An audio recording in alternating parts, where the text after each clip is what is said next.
Olá, a graça e a paz do nosso Senhor e Salvador Jesus, como vai você? Espero que esteja tudo bem contigo. Estamos de volta com mais uma escola bíblica, hoje lição de número 2 da revista do quarto trimestre, essa revista da capa azul, que eu já mostrei várias vezes, né? Hoje o tema da nossa lição é criança no foco do reino, desafios, né? Antes eu quero só lembrar você que não é inscrito, que está vendo esse vídeo pela primeira vez, você que gosta de conteúdo cristão, que gosta de estudar, que gosta de escola bíblica, que gosta de ouvir a palavra de Deus, inscreva-se. Clica no sininho para ser avisado toda vez que tivermos um vídeo novo. E aí você vai estar aí sendo abençoado, né? Com a mensagem do Evangelho que o Senhor tem plantado no nosso coração, tá certo? Você que já é inscrito, ajude-nos a divulgar o canal. Vai aí compartilhando nos grupos que você tem da família, da escola, do trabalho, com os amigos, ok? Vamos semear a palavra de Deus. Vamos orar e em seguida então vamos para a nossa lição. Pai, damos graças a Ti mais uma vez pela oportunidade que temos de estar na Tua presença. Obrigado, Deus, por esse momento que o Senhor concede a nós de podermos aprender do Senhor. Fala conosco através dessa lição e que esse estudo, Deus, seja para nosso crescimento, edificação e amadurecimento na nossa caminhada. Abençoa-nos, Senhor, eu te peço, em nome de Jesus. Amém. Então vamos lá para a nossa lição de hoje, como eu disse, lição de número 2, a criança no foco do reino, desafios.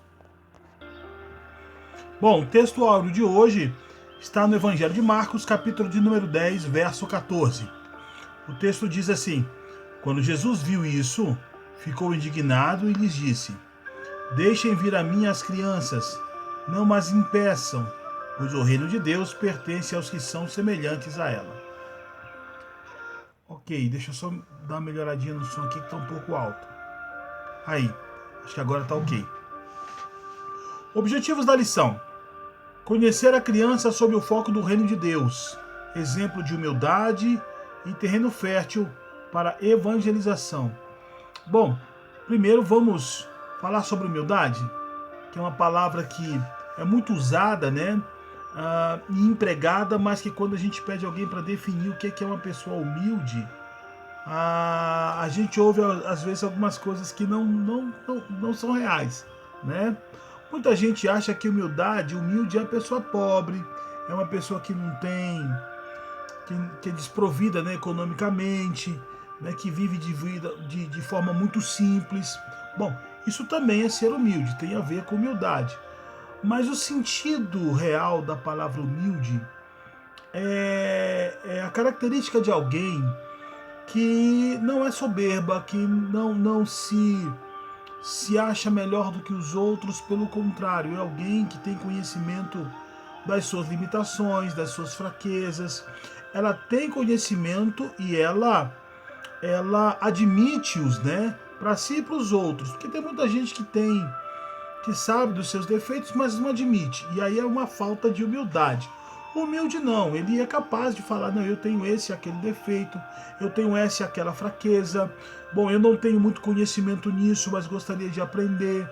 É alguém que está disposto a crescer e aprender, porque para crescer e aprender requer humildade, né, na verdade. Então, por que a criança é humilde? Porque a criança, geralmente, ela não tem essa arrogância, ela não se acha mais sábia, mais inteligente. Ela quer aprender, o que ela não sabe ela pergunta, né?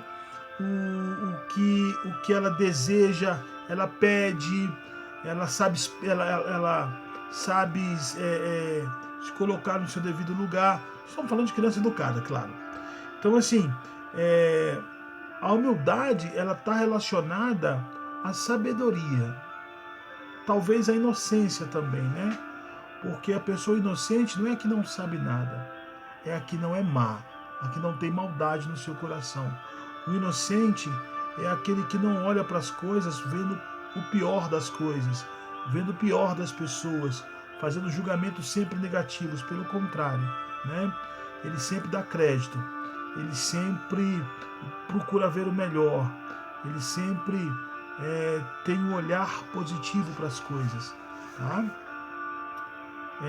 Continuando então, perceber que o testemunho infantil pode mudar o rumo das vidas para a glória de Deus. Né? Uma criança pode fazer isso? Pode. Nós vamos ler aqui nos textos bíblicos inspirativos, por exemplo, a menina lá, né, que trabalhava na casa de Naamã. Já vamos ler o texto. Praticar. Qual é o papel do departamento infantil ou das células infantis em nossas igrejas? Bom, a nossa igreja tem um departamento infantil, temos lá a irmã Sandra, que é a líder, né? Durante algum tempo foi a Nalva, agora é a Sandra. E graças a Deus, ambas têm desenvolvido um trabalho muito bacana com as crianças. Tivemos todo esse período aí de pandemia, onde houve, né, uma estagnação, digamos assim, em muitas áreas da igreja, e uma delas foi no departamento infantil, né? Até nesse presente momento, o departamento infantil ainda está parado em função da pandemia, o contágio ainda é real. Então, como a criança é mais difícil de se controlar, de ficar quieta, a gente está dando um tempo com o departamento infantil. Mas acredito que agora em novembro a gente já deva estar voltando, e aí vão voltar as atividades. Mas no próximo final de semana, agora no dia 25 de outubro, vai haver um culto, né, voltado para as crianças. Outubro, mês das crianças, então o departamento infantil, na liderança da irmã Sandra, vai estar fazendo um trabalho com as crianças. Então, na nossa igreja, a criança ela tem um lugar bem marcado. Ela tem uma atenção especial. Inclusive, um dos meus primeiros atos, né, digamos assim, na igreja, logo quando eu cheguei em Vila Boa, há mais ou menos 7 anos atrás, foi construir, edificar um espaço para que ali se criasse o departamento infantil e ele tivesse, né, um lugar onde as crianças pudessem se reunir com segurança e tudo mais. E graças a Deus nós conseguimos, e hoje as crianças têm um espaço lá, que é dividido com algumas outras coisas, né? A gente acabou usando o espaço para atender outras necessidades que a igreja tem, mas o espaço delas está lá garantido direitinho, né? Uma sala com forro, com piso, tem ventilador, tem tudo direitinho lá para o conforto das crianças, para que elas possam ser ministradas. E eu acho que toda igreja, na minha opinião, toda igreja tem que ter esse cuidado, ok? Vamos então para os textos bíblicos inspirativos. 2 Reis, capítulo de número 5, do verso 2 ao 4. Ora, tropas da Síria haviam atacado Israel e levado cativo uma menina, que passou a servir a mulher de Naamã. Um dia ela disse à sua senhora: se o meu senhor procurasse o profeta que está em Samaria, ele o curaria da lepra. Naamã foi contar ao seu senhor o que a menina israelita dissera. Marcos, capítulo de número 9, do verso 35 ao verso 37. Assentando-se, Jesus chamou os 12 e disse: se alguém quiser ser o primeiro, será o último e o servo de todos. E tomando uma criança, colocou-a no meio deles.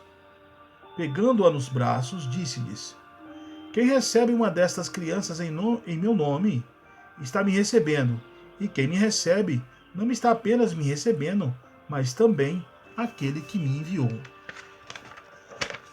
Nos dois textos nós vemos uma criança agindo, né, com ousadia, né, falando a respeito do que o profeta de Deus, né, é capaz de fazer. E no outro texto vemos Jesus tomando uma criança e usando ela como referência, né, para aqueles que querem servi-lo. Nós vamos desenvolver esses temas agora aqui na nossa lição. Vamos para a nossa introdução.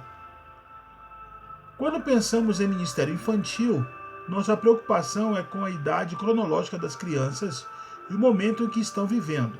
Isso não está errado, mas se pararmos para pensar na criança no foco do reino, ampliaremos a nossa visão e a nossa atenção será voltada ao evangelismo e cuidados para o crescimento físico, espiritual e emocional das crianças. Estamos dispostos? Essa é uma pergunta bastante interessante e oportuna, porque muitas igrejas não dão essa devida atenção. Vamos ser sinceros, né? Às vezes tem um departamento infantil, mas é um lugar onde as crianças são levadas para brincar, para desenhar, mas não há um trabalho didático no sentido de ensiná-las o evangelho, de olhar para elas e ver nelas um potencial, né? Ver nelas um terreno fértil para ser semeado, né? Eu acho que o olhar que o departamento infantil deve ter para a criança é o mesmo do professor do ensino primário, né? A criança que vai para a escola, ela vai para aprender. Então há toda uma didática para ensinar essa criança, para alfabetizar essa criança, para que ela possa então adquirir conhecimento através do estudo. Da mesma forma, a criança que vai para o departamento infantil, ela deve lá ser ensinada, deve ser preparada para receber a instrução, o ensinamento, a doutrina do Evangelho, né? Ela deve lá aprender a manusear a Bíblia, ela deve aprender a ter reverência no templo, ela deve entender o que é a igreja. Então o departamento infantil não é um depósito de crianças, é um lugar onde a criança vai ser preparada para se tornar um adulto cristão, né?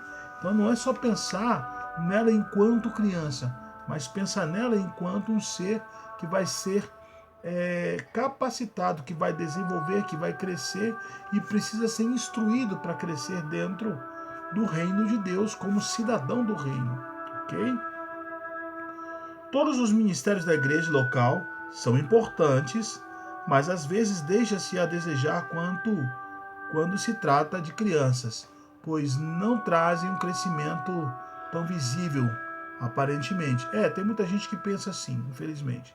Na maioria das vezes, os pais dessas crianças já fazem parte do rol de membros da igreja local e elas já estão dentro da igreja. Mas a pergunta é, elas permanecerão? E as que estão fora da igreja, elas não precisam ser alcançadas? Ela não tem pai, não tem mãe, não tem irmãos, não tem famílias. Já pensou nisso? Às vezes uma criança traz a família inteira para a igreja, né? Mas o foco não é fazer dela um anzol. O foco é fazer dela alguém que vai crescer dentro do evangelho e que vai ter sua cabeça alimentada pela palavra de Deus. Ela já vai crescer no reino. É mais fácil evangelizar uma criança do que evangelizar um adulto, porque o adulto já vem com todos os seus conceitos e preconceitos, né, que ele aprendeu ao longo da sua trajetória. E a criança, como eu disse, ela vem crua, né? Ela vem apta a ser semeada. Nessa lição estudaremos o tema A Criança no Foco do Reino, Desafios, e procuraremos olhar, ouvir, evangelizar e entender o que a criança representa no reino. Ok? O tópico de número 1, olhar, ouvir e ensinar as crianças. O texto inspirativo relata a história bíblica da menina escrava que servia a mulher de Naamã. O testemunho dessa menina fez a diferença e impactou a vida de Naamã. A coragem que teve em afirmar: se o meu senhor procurasse o profeta, ele o curaria da lepra, está lá registrado em 2 Reis, capítulo de número 5, verso 3, né? Aleluias. Olha só que testemunho, que exemplo que essa menina dá. E é essa inocência que marca a ousadia da criança, né? Porque ela não tem preconceitos e ela não tem incertezas em relação àquilo que ela crê. Se ela acredita que é possível, ela diz com todas as letras, como essa criança. Um adulto, ele pode conjecturar, será? E se ele for lá e não curar? E se ele for lá e não achar o profeta?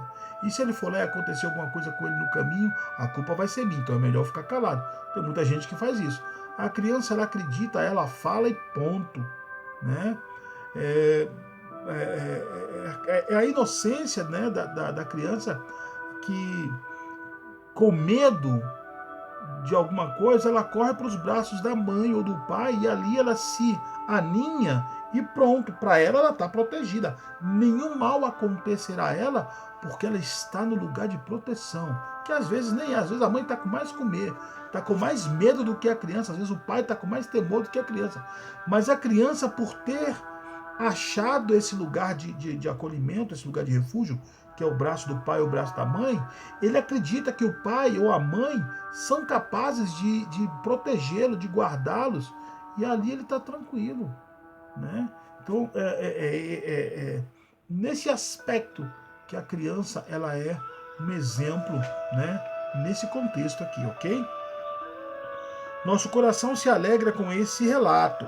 Com certeza essa menina foi ensinada sobre o amor e o proceder de Deus e aplicou os princípios e valores que aprendeu. Chama-nos a atenção um fato: a menina foi ouvida. Assim como ela, Deus quer levantar crianças para testemunhar, levando outras vidas a serem curadas e restauradas. Estamos ensinando e influenciando crianças para isso? Ou seja, nós estamos ensinando e sendo exemplo para as crianças, para que elas creiam e tomem a palavra da fé como verdade para as suas vidas e possam levar esta verdade, como essa menina, para outras pessoas? A gente precisa pensar nisso. E isso a gente não faz na igreja, tá? A gente faz em casa, ensinando os nossos filhos em casa, dando testemunho em casa, né? A igreja é um complemento, mas o trabalho doutrinário ele tem que acontecer em casa, ok? O outro texto citado nesta lição relata a conversa de Jesus com os discípulos. Ele diz assim, olha: quem recebe uma destas crianças em meu nome está me recebendo. Está registrado no Evangelho de Marcos, no capítulo de número 9, nos versos de 35 ao 37. A humildade que Jesus ensinou, exemplo, precisa arder em nossos corações, né? Aquilo que eu falei anteriormente. A criança, ela não tem esse orgulho, essa vaidade que nós adultos temos. Então elas quando não sabem, elas dizem que não sabem. Você sabe falar inglês? Não, eu não sei. Você sabe jogar esse joguinho? Não, eu não sei. Como é que joga? Né? Elas estão dispostas a aprender. E é por isso que elas aprendem. Porque elas vão com essa avidez para as coisas e com essa humildade no intuito de aprender, de adquirir o conhecimento, de participar, de estar inserido. E não fazem aquele ar do não, eu sei. Você já viu gente que você vai ensinar para ela? Ela está fazendo errado, você fala, rapaz, não é assim que faz. Não, pode deixar que eu sei. Eu sei fazer do meu jeito. Faz tudo errado. Mas não é humilde o suficiente para dizer que não sabe e pedir para ser ensinado. Né? É essa humildade, né, que a criança tem, que Jesus está tomando como exemplo. As crianças são os que levam o amor de Deus aos pais, avós, famílias e amigos. Para que isso aconteça, nós, os adultos, precisamos dispensar tempo para ensinar, olhar e ouvir as crianças, dar exemplos de valores espirituais, morais e caráter cristão. Uma coisa que eu observo muito na igreja, sabe o que é? Quando fala que vai ter culto infantil, os adultos não vão. Vão os pais da criança para fotografar, né, para incentivar, mas os outros irmãos, os que não têm filhos mais velhos, eles não vão, porque já não foi no culto ontem, mas era culto infantil, aí eu preferi ficar em casa, como se isso não fosse importante. É importante participar de um culto infantil, porque a mensagem sempre edifica, porque ela vem da parte de Deus.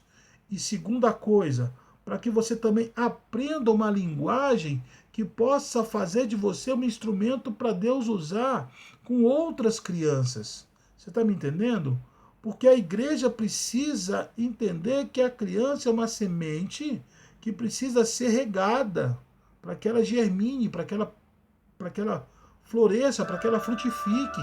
Tá? As crianças não devem fazer parte da igreja só depois que são batizadas. Pelo contrário, elas têm que ser preparadas para serem batizadas e tornarem-se membros participantes, atuantes, né, dentro do reino. Então esse cuidado com a criança, essa atenção, né, e esse tempo que a gente precisa gastar com elas é fundamental para o corpo de Cristo, para a saúde da igreja, né, e para o reino de Deus.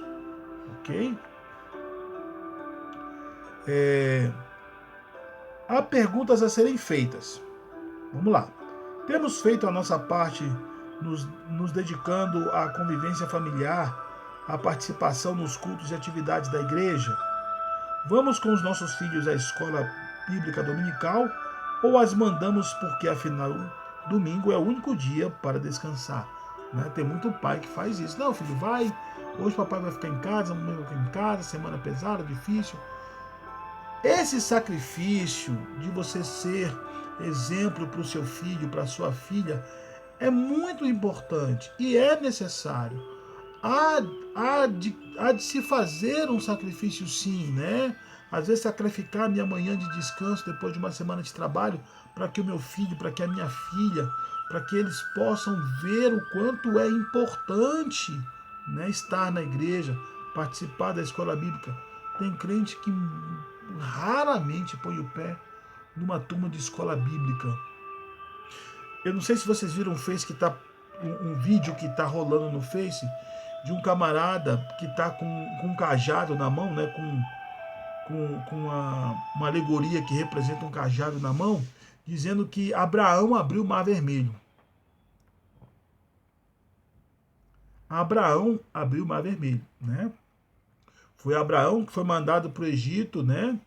Por Deus para que pudesse libertar o povo, e foi Abraão que foi diante do Mar Vermelho, levantou o cajado e o mar se abriu para que o povo passasse em terra seca, não foi? Pois é. Tem muita gente que vai ver esse vídeo e vai dar glória a Deus, porque nunca botou o pé numa escola bíblica para aprender que não foi Abraão, foi Moisés. Então é importante, porque senão a gente fica capenga, pendente, ensina coisa errada, dá glória a Deus no que não deve, né? E se você vai, o seu filho vai ver que é importante, ele vai também. E é indo que a gente aprende a tomar gosto, né, pelo conhecimento, pelo aprendizado que a escola bíblica tem para nos transmitir, ok? Continuando. Que o nosso coração responda. Isso aqui é uma pergunta, é aquela pergunta retórica, né? Quem gosta disso é a irmã Daniele. Né? Pergunta retórica, você não precisa responder, responde para si mesmo. Reflete sobre isso. Né? Quantas vezes temos visto crianças pequeninas, filhas de crente, indo sozinhas à EBD e a outros projetos da igreja? Nós somos o espelho para elas. Acreditamos que o ensino e cuidado das crianças seja o grande desafio dos pais da igreja na atualidade. Elas precisam ser discipuladas, enxergadas, ouvidas e precisam ter exemplos a seguir. Acabei de falar do exemplo. Ok? Vamos lá para o nosso tópico de número 2. A evangelização de crianças. Um grande desafio. Crianças são terrenos férteis e frutíferos, pois elas ouvem, acreditam e aceitam a palavra de Deus com muito mais facilidade do que os adultos. Acabei de falar sobre isso, né? Entendemos que é necessário fazer evangelismo de todas as formas e maneiras para alcançar pessoas. Por que não começar com a evangelização de crianças? Por que não? A igreja precisa investir e incentivar esse ministério, pensar no futuro. Nós, que desde criança fomos educados nos princípios bíblicos e ensinados na palavra de Deus, estamos habituados, por que não dizer acostumados, a participar de cultos, escola bíblica dominical e outros projetos da igreja. Torna-se até uma rotina. No entanto, as crianças que estão conhecendo o evangelho precisam ser acolhidas, né? Precisam ser recebidas, precisam ser acolhidas, precisam ser ensinadas, precisam ser doutrinadas. E para isso, quem vai fazer esse trabalho precisa ter todo um conhecimento, uma didática, uma linguagem que a criança assimile, que ela aceite, que ela receba. Tá? Evangelizar crianças é fazer um trabalho preventivo, voltado ao desenvolvimento infantil, focado na transformação do ser humano. É um trabalho em equipe feito por pessoas certas, comprometidas e capacitadas, preparadas na área pedagógica e no conhecimento bíblico. Acabei de falar, tem que ter um preparo, não é de qualquer jeito, não é de qualquer maneira, porque criança ela tem uma linguagem própria, né? E ela tem uma limitação na capacidade de aprender, né? Ela está se desenvolvendo, então ela precisa que as coisas sejam ditas numa linguagem que ela compreenda. Não é qualquer coisa que você vai dizer para a criança que ela vai assimilar. Ela pode ouvir, pode até guardar, mas ela não vai entender. Tá? Então precisa de todo um preparo para que aquelas pessoas que vão ministrar para as crianças lá na igreja, elas saibam como falar, né? Eu vejo isso, por exemplo, nesse período de pandemia, nós estamos ensinando a Júlia em casa, minha filha de 7 anos. E a professora começou a dar videoaulas, né? Então, uma vez por semana, a professora tem uma videoaula com ela.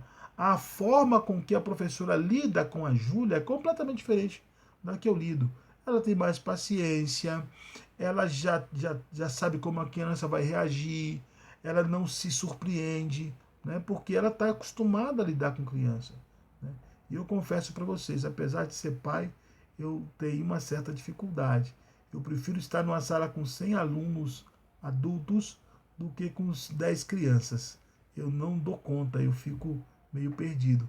Elas deixam a gente desconcertada, né? Então, vamos continuar aqui. Existem pessoas que pensam, é somente preparar um cultinho, chegar na hora e ministrar. Não é isso. A necessidade de planejamento, visão e dedicação. É preciso entender que a missão é preciosa e importante, de valor inestimável. É preciso entender o que é descer e ficar à altura das crianças. Eu me lembro de uma cena que eu vi, que eu achei muito interessante, de uma professora de escola bíblica que foi falar com a criança e ela ajoelhou para ficar da mesma altura da criança para conversar com ela. E a criança, né, ouviu o que ela tinha para dizer, elas tiveram ali um diálogo muito produtivo, né? E eu percebi que o fato dela ter ficado da altura da criança deixou a criança mais à vontade, porque ela estava falando com alguém que estava na altura dela.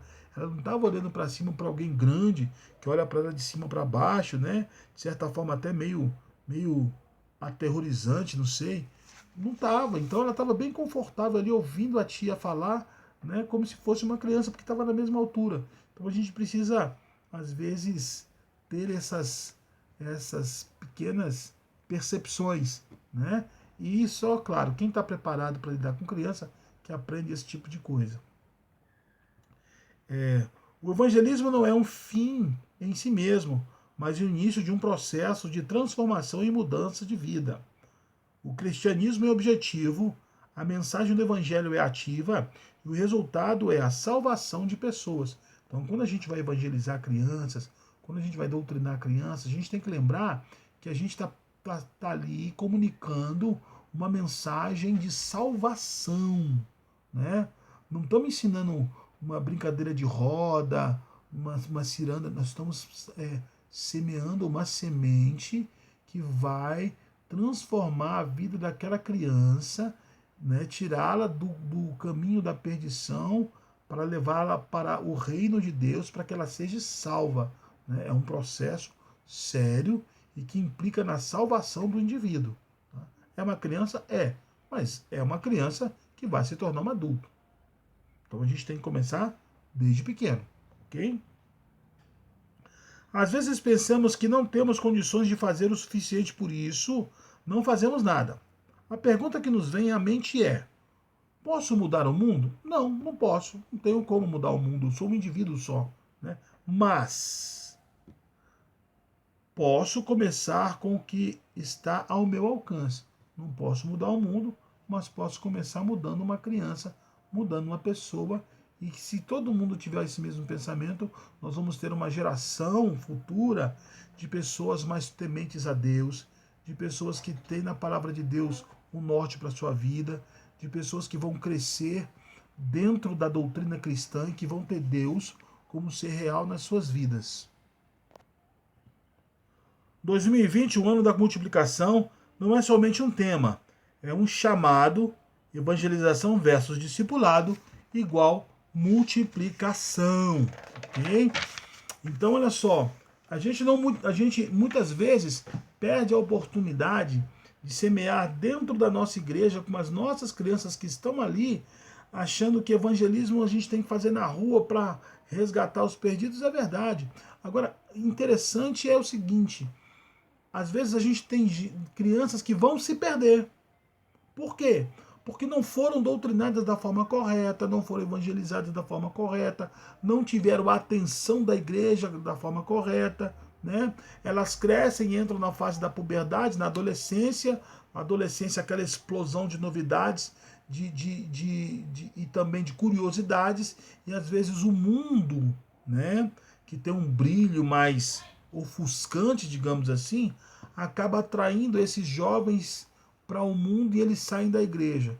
Mas a questão é, se nós fizermos um trabalho, né, eficiente, eficaz, de doutrinação, de ensino, de apoio, de acolhimento, se a igreja realmente demonstrar o interesse a esse departamento, a esse ministério e abraçar as crianças da forma correta, com certeza elas vão entrar na puberdade, vão entrar na adolescência, mas a igreja vai ser o lugar onde elas vão buscar o conhecimento, a sua curiosidade vai ser despertada de forma mais profunda para conhecer a Deus, a sua palavra e o seu amor, tá? Vamos encerrar o nosso vídeo por aqui para ele não ficar muito longo, já tem meia hora. E no próximo vídeo a gente então dá continuidade, né, nesse tema que é tão importante para a igreja, ok? Deus abençoe você e até a próxima.